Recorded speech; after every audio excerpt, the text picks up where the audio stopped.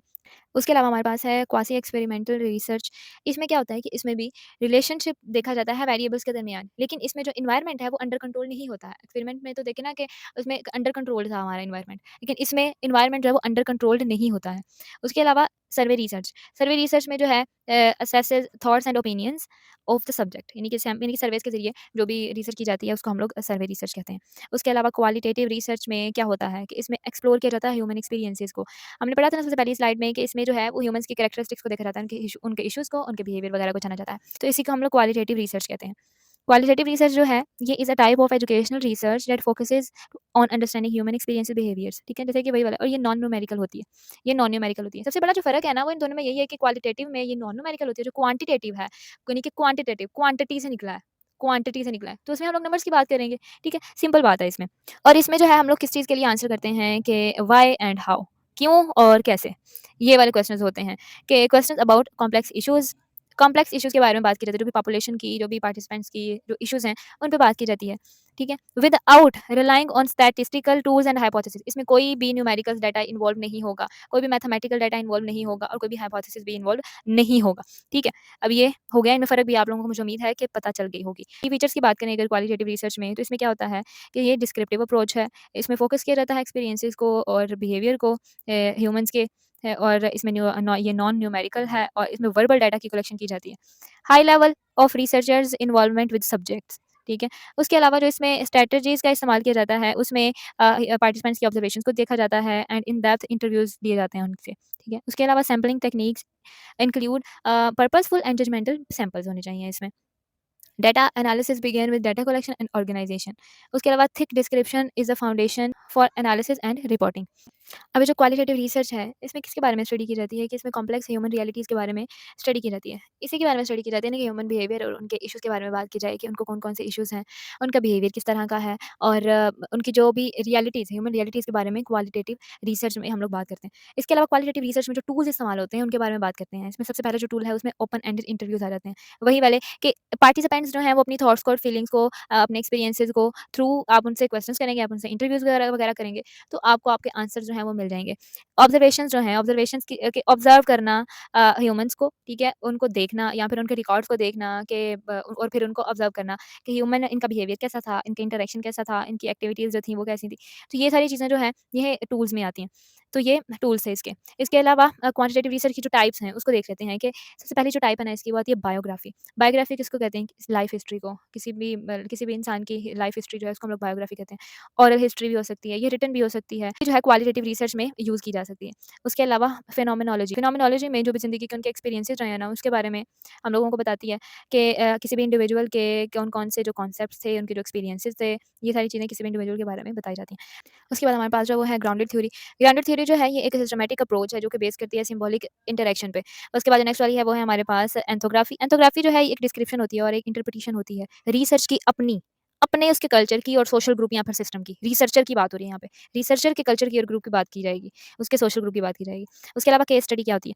Case study जो है an exploration of a bounded system और एक केस, ठीक है? या फिर मल्टीपल केसेस भी हो सकते हैं। किसी भी बाउंडेड सिस्टम के बारे में एक्सप्लोर करना या फिर किसी केस के बारे में एक्सप्लोर करने को हम लोग केस स्टडी कहते हैं।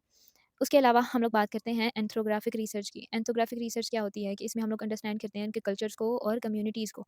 इसको कहते हैं एंथ्रोग्राफिक रिसर्च। इसके जो की एस्पेक्ट्स हैं एंथ्रोग्राफिक रिसर्च के, उसमें आ जाती है प्रोलॉन्ग्ड ऑब्जर्वेशंस। इसमें रिसर्चर जो है वो एक सिग्निफिकेंट अमाउंट ऑफ टाइम उस ग्रुप में गुज़ारता है। क्यों? ताकि वो पार्टिसिपेंट्स को ऑब्ज़र्व कर सके खुद, जो रिसर्चर है वो खुद उनको ऑब्ज़र्व कर सके। इसके अलावा इमर्सियन, इसमें क्या होता है कि जो रिसर्चर है वो उस ग्रुप का पार्ट बन जाता है, उसी ग्रुप का हिस्सा बन जाता है। जाके उनकी लैंग्वेज सीखता है, उनके कस्टम्स को सीखता है, उनकी प्रैक्टिसेस को सीखता है, उनके वैल्यूज़, उनकी बिलीव्स सब कुछ उनको सीखता है, उन्हीं का जाके वो हिस्सा बन जाता है। उसके अलावा स्टोरी टेलिंग अप्रोच, ये जो रिसर्चर है, इसमें रिसर्चर क्या करता है कि tells the story of the groups culture and experiences. अब जो रिसर्चर है, जो भी उसने वहाँ पे एक्सपीरियंस किया होगा, जो भी उनके कल्चर्स के बारे में एक्सपीरियंस किया होगा उस ग्रुप के, उन सब के बारे में आके एक स्टोरी बताएगा। उसके अलावा क्वालिटेटिव फ़ोकस, जो एंथोग्राफिक जो फ़ोकस होता है ना, इनका डिस्क्रिप्टिव डाटा पे होता है इनका focus, but may also incorporate quantitative data. May be इसमें क्वांटिटेटिव डाटा की भी ज़रूरत पड़ जाए, ये नहीं कि सिर्फ़ क्वालिटेटिव पे रहना है, क्वांटिटेटिव डाटा की भी ज़रूरत पड़ सकती है। उसके अलावा लॉन्ग टर्म कमिटमेंट्स, एंथोग्राफिक रिसर्च जो होती है, इसमें बहुत ज़्यादा वक़्त चाहिए होता है। इसमें तो कभी-कभी महीनों क्या कभी-कभी साल लग जाते हैं डाटा को कलेक्ट करने में, डाटा को एनालिसिस करने में, बहुत ज़्यादा इसमें टाइम चाहिए होता है। लाइक एक टाइम के बारे में पता ही नहीं होता कि टाइम इतना लगेगा या इतना लगेगा। पता नहीं कितना टाइम लग सकता है इस रिसर्च में। इस टाइप की रिसर्च में जो स्टेजेस इन्वॉल्व होती हैं, जो सबसे पहली स्टेज है उसमें क्या है, फील्ड वर्क। फील्ड वर्क वही कि रिसर्चर को खुद जाके उस ग्रुप में रहना पड़ेगा, वहाँ के जाके लैंग्वेज को सीखना पड़ेगा, वहाँ के जाके कस्टम प्रैक्टिसेस हर एक चीज़ को सीखना पड़ेगा।